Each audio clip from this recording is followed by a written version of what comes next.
वीरानपुर के लोग रात होते ही एक सुनसान रास्ते का नाम लेना भी पसंद नहीं करते थे, क्योंकि वहां वो आता है। हमजा, बहुत दिन हो गए यार, जेब मुकम्मल खाली पड़ी है। मेरा तो सिगरेट खरीदने का पैसा भी खत्म हो चुका है और मेरा कर्ज अलग चढ़ गया है। कल दुकानदार बोल रहा था कि समीर अब उधार बंद है। कसम से उस वक्त दिल कर रहा था वहीं से उसकी दुकान उठा लाऊं। यार, मजाक अपनी जगह, लेकिन पिछली बार जो हुआ था ना, उसके बाद मेरा दिल नहीं मान रहा दोबारा वहां जाने को। ओए छोड़ो यार, तू आज तक उस रात से बाहर नहीं निकला। शुक्र कर उस रात पुलिस नहीं आई थी, वरना आज हम तीनों जेल में बैठे होते। पुलिस तो एक तरफ, लेकिन तुमने देखा होगा वो 4 बंदे जो ताबूत के साथ खड़े थे। हाँ, मैंने देखा था, लेकिन उससे तो हमारा काम नहीं है। हमारा काम सिर्फ लोगों को लूटना है। और हाँ, वो 4 लोग इंसान थे या कुछ और, मुझे नहीं पता, लेकिन एक बात याद रखो, हम वहां भूत पकड़ने नहीं जा रहे। हमारा काम सिर्फ माल लूटना है। ये तीनों दोस्त अपने प्लानिंग कर रही थी कि आज रात किसको लूटना है, लेकिन तीनों को ये नहीं मालूम था कि आज रात वो जिस रास्ते पर कदम रखने जा रहे थे, वहां से वापस कोई नहीं आता। समीर, हमजा, तुम दोनों सो जाओ। जब रात के 2 बजेंगे तो मैं तुम दोनों को उठाऊंगा। ठीक है, हमें उठा देना, लेकिन बहुत एहतियात से। किसी को भी इसकी भनक नहीं लगनी चाहिए। ये बात कहकर वो दोनों सो गए और अयान अकेला बैठा हुआ 2 बजने का इंतजार कर रहा था। रात आहिस्ता आहिस्ता मजीद गहरी होती जा रही थी।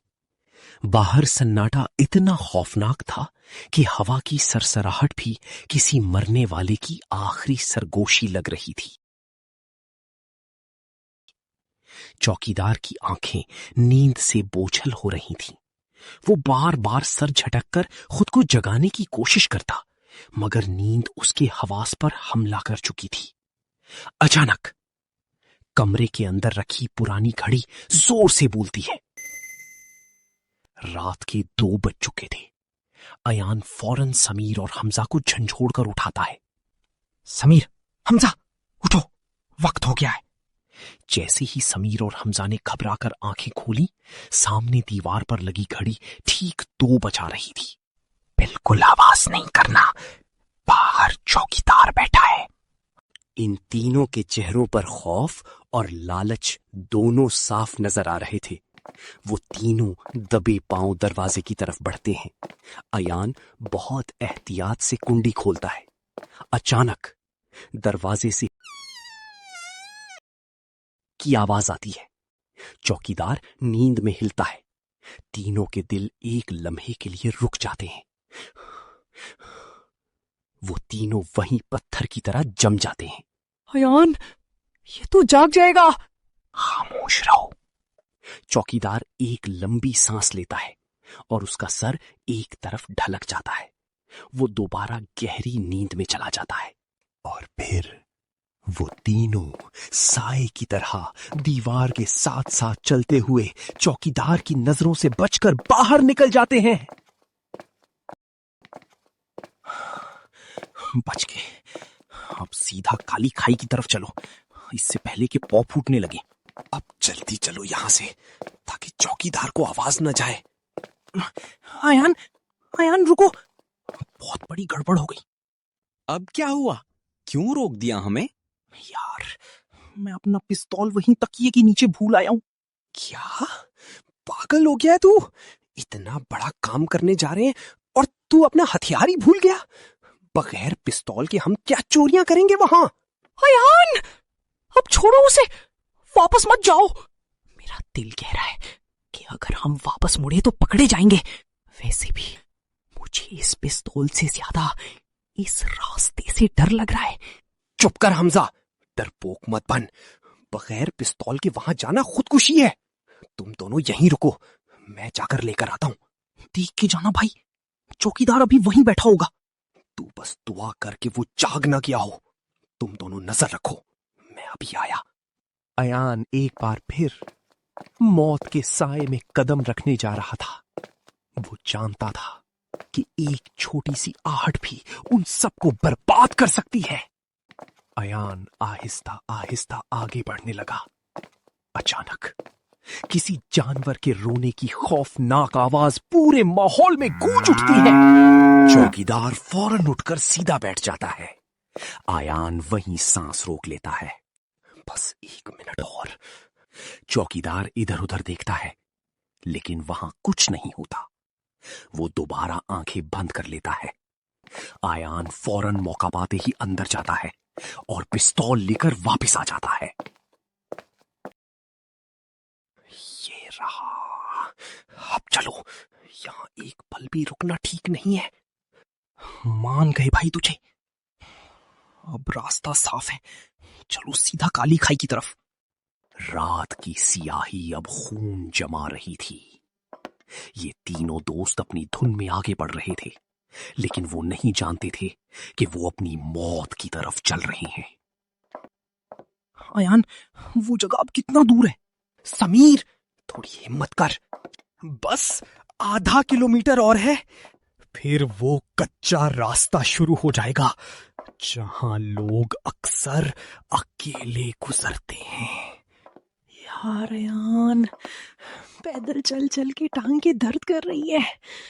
काश बाइक ले आते तो अब तक हम अपना काम खत्म करके वापस भी जा रहे होते। तुम लोगों को अभी भी पैसों की पड़ी है। मुझे तो ऐसा लग रहा है जैसे दरख्तों के पीछे से कोई हमें फॉलो कर रहा है। अयान, पिस्तौल निकालकर हाथ में रख ले यार। मुझे बिल्कुल अच्छा फील नहीं हो रहा। हमजा, तू फिर वही रोना रो रहा है? पिस्तौल मेरी जेब में है, जरूरत पड़ी तो निकाल लूंगा। अभी तो कोई कुत्ता भी नजर नहीं आ रहा और तू भूतों से डर रहा है। अचानक दूर से एक अजीब, खौफनाक, लर्जा देने वाली आवाज आती है। ये आवाज ऐसी थी जैसे सैकड़ों लोग एक साथ कोई मनहूस मंत्र पढ़ रहे हो।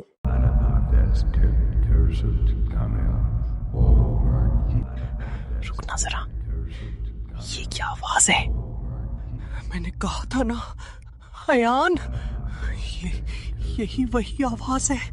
वो आ रहे हैं। अचानक धुंध में से 4 लंबे कद के हैवुले नजर आते हैं। उनके कंधों पर एक बड़ा सा पुराना लकड़ी का ताबूत है और वो बिल्कुल एक जैसे कदम उठाते हुए उनकी तरफ आ रहे हैं। उनकी आवाज अब बुलंद हो रही है और वो बहुत ही भयानक लग रही है। ये क्या देख रहा हूं मैं? ये लोग इस वक्त यहाँ क्या कर रहे हैं? अयान, इनके चेहरे देख, इनकी तो चेहरे कितना खौफनाक है। भागो यहां से, जल्दी छुप जाओ। वो तीनों भागकर एक घनी झाड़ी के पीछे छुप जाते हैं। वो ताबूत वाले लोग बिल्कुल उनके सामने से गुजरते हैं। उनके कदमों की कोई चाप नहीं है, बस वो भयानक आवाज फिजा में गूंज रही है।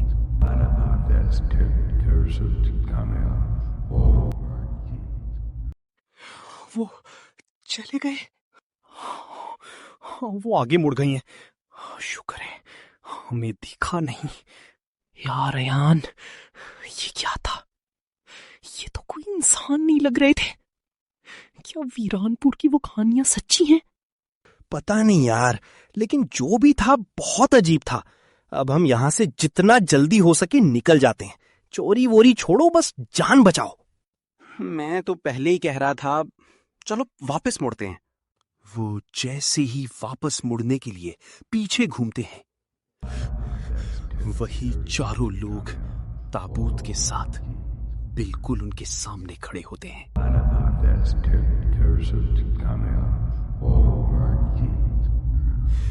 उनका फासला अब सिर्फ 2 फुट है।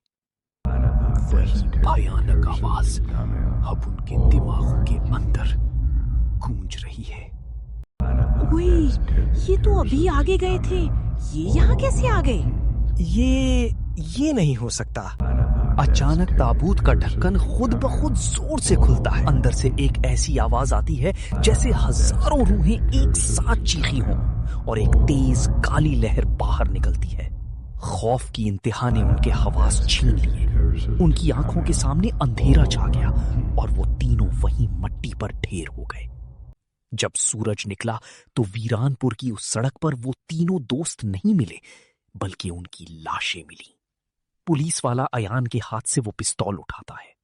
नाजायज असला, लूट मार का इरादा, लेकिन कुदरत ने उन्हें अपनी ही अदालत में सजा दे दी। उनके चेहरे साफ बता रहे हैं कि मरने से पहले उन्होंने कुछ ऐसा देखा था जो कोई इंसान बर्दाश्त नहीं कर सकता। आयान, हमजा और समीर ने दौलत की हवस में इंसानियत और खौफे खुदा दोनों छोड़ दिए थे। वो दूसरों को लूटने निकले थे, मगर मौत ने उन्हें खुद ही लूट लिया। याद रखें, गलत काम का अंजाम हमेशा गलत ही होता है।